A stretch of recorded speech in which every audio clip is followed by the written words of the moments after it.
Selamat pagi. Kelas, kita teruskan dengan perbincangan latihan sains. Latihan sumatif 2. Cikgu harap awak dah siapkan latihan sumatif 2 soalan 1 hingga soalan 4. So kita teruskan kepada soalan yang pertama. Soalan nombor 1. Daripada soalan ini kita dapat lihat soalan ini berkaitan dengan siratan makanan. Ini adalah siratan makanan.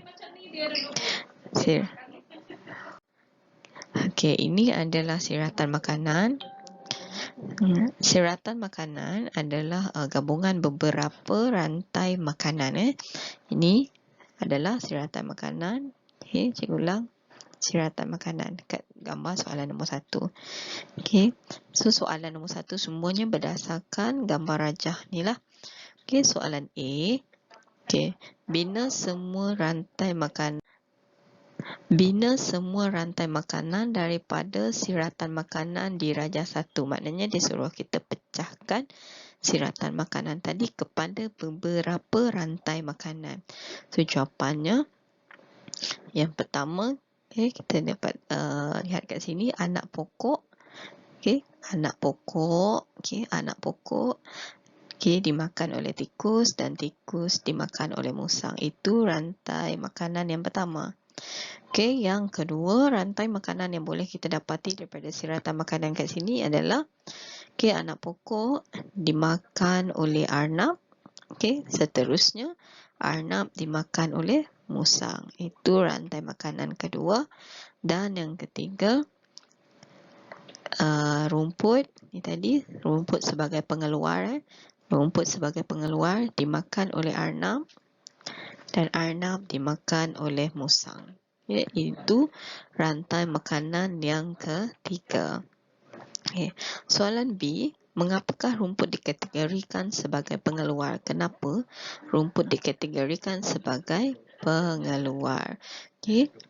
Kerana rumput boleh membuat makanannya sendiri.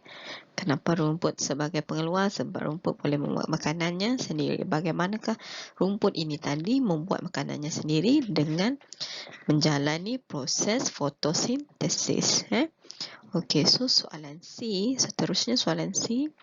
Sekiranya kutu tinggal di badan arnab, sekiranya kutu tinggal di badan arnab dan menghisap darah arnab, apakah jenis interaksi antara kutu dengan arnab? Jawapan kepada soalan C adalah parasitisme. Parasit maknanya kutu itu adalah parasit. Ingat, ciri parasitisme adalah salah satu organisma mendapat keuntungan dan organisma yang satu lagi mendapat kerugian lah. Maknanya dia menghisap darah anak-anak tu yang mendapat kemudaratan lah. Mendapat kemudaratan daripada si parasit tu tadi, iaitu kutu. Kutu ni mendapat keuntungan lah. Kenapa? Disebabkan dia mendapatkan makanan daripada darah arnab tu tadi. Soalan B. Ramalkan kesan yang akan berlaku sekiranya populasi musang di kawasan tersebut diserang penyakit. Musang ni dia diserang penyakit, apa akan berlaku? Bilangan arnab dan tikus akan meningkat. Tu jawapannya. Bilangan rumput dan anak pokok berkurang. Kenapa bilangan rumput dan anak pokok ini berkurang? Sebab arnab dan tikus yang merupakan pemakan kepada rumput dan anak pokok ini tadi bertambah. Cikgu ulang, kenapa rumput dan anak pokok berkurang? Sebab bilangan arnab dan tikus ini tadi meningkat. Kenapa arnab dan tikus meningkat? Sebab musang ini tadi banyak yang dah mati, sebab dia diserang penyakit. Maknanya tak adalah pemangsa kepada arnab dan tikus. Soalan yang pertama settle. Pergi kepada soalan yang kedua. Soalan nombor 2. Bandar X terkenal sebagai kawasan pembiakan tikus. Soalan A. Nyatakan kesan populasi tikus yang tinggi terhadap penduduk di bandar X. Jawapannya senang saja. Wabak penyakit. Tikus boleh membawa wabak penyakit lah. Penyakit berjangkit. Okey, berbahayalah, penyakit yang berbahaya. Okey, B. Pada pendapat anda, apakah punca populasi tikus yang tinggi di bandar X? Okey, jawapannya, kita boleh letak pembuangan sampah sarap. Sebab tikus ni dia suka kat tempat yang kotor. Pembuangan sampah sarap yang tidak teratur. Sistem makanan yang dibuang secara tidak sistematik di bandar tersebut, bandar X. So, itu akan menyebabkan wujudnya banyak populasi tikus. Okay. C. Cadangkan 2 langkah bagi menangani masalah pembiakan tikus yang boleh diambil oleh yang pertama, pihak berwajib. Pihak berwajib boleh melakukan pengutipan sampah secara berkala ataupun boleh mengenakan denda di kawasan tersebut kepada pihak yang bertanggungjawab menyebabkan sampah tidak dibuang ataupun tidak diambil secara sistematik lah sistemnya di bandar X tersebut. Okey, oleh penduduk pula, penduduk boleh menjalankan aktiviti gotong royong, okey, untuk menjaga kebersihan persekitarannya. Okey. So kita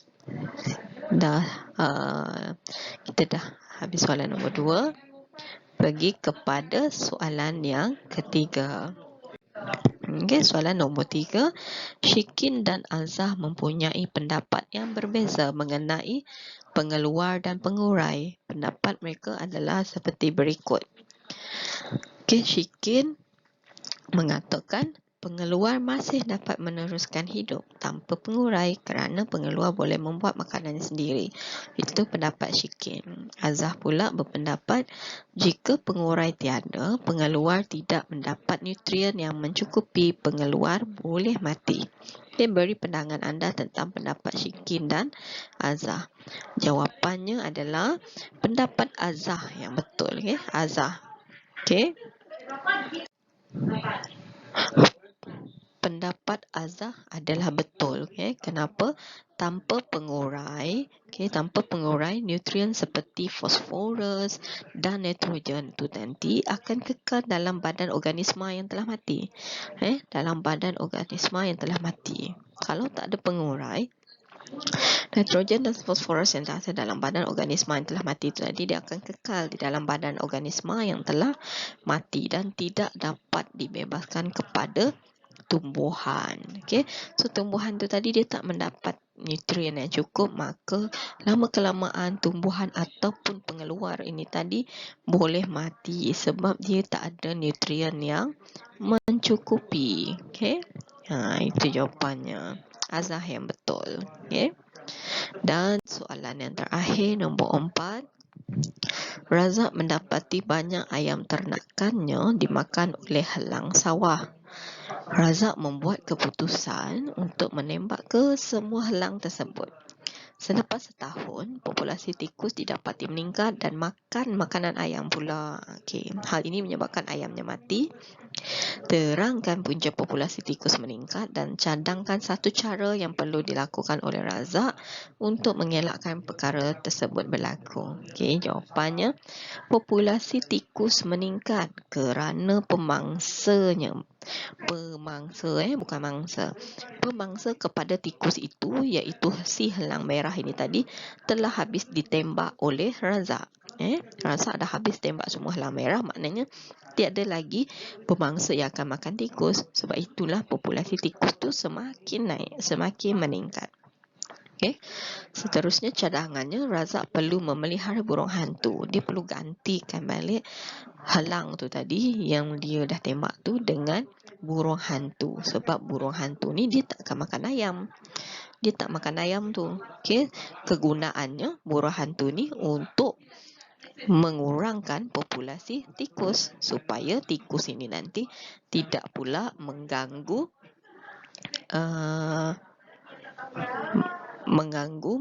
makanan ayam ni tadi yang disediakan kepada ayam tu. Okey, saya ulang, diganti dengan burung hantu. Okey, sebab burung hantu ini adalah pemangsa kepada tikus. Okey. Dia pemangsa kepada tikus di ladangnya, dan ini dikenali sebagai kawalan biologi bagi memusnahkan tikus. Ini namanya kawalan biologi. Okay? So, tamat di sini. Selesai soalan 1 hingga 4. Terima kasih.